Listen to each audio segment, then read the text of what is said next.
Lazy Susans are actually very easy to do. You just must ignore all the other writing up here. Ignore all this. That's not really what we're going to be working with. We're actually going to be working with the pictures here.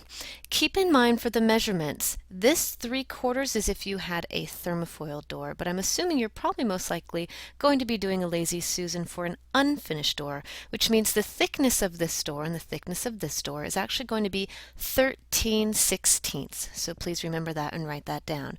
Now, when we make a Lazy Susan, we make one door with a larger stile. I don't know if you can see from here, see how this stile says 3 and this says 2 1/4. This is showing you that this particular door is going to have a larger stile, so when they butt up against each other, you can see that they actually look like they have the same size stiles.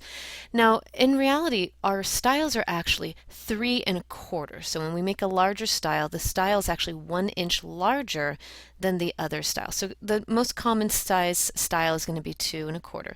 So you'll be getting 3 1/4 if you go for a larger stile. Now, what you want to do is when you measure this, measure from all the way from here all the way to there, because you're going to want to count for that whole space, because you need to make sure you cover up where this door is going to be butting up against it.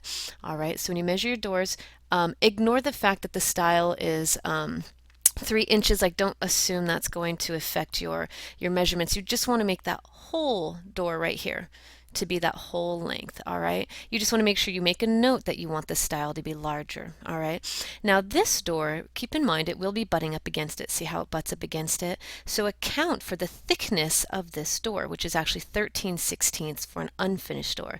So when this door butts up against this, you do want to make sure that this measurement accounts for when it comes up and meets there. All right, so if you have any questions, feel free to give us a call, or you can email us your questions at sales@cabinetnow.com.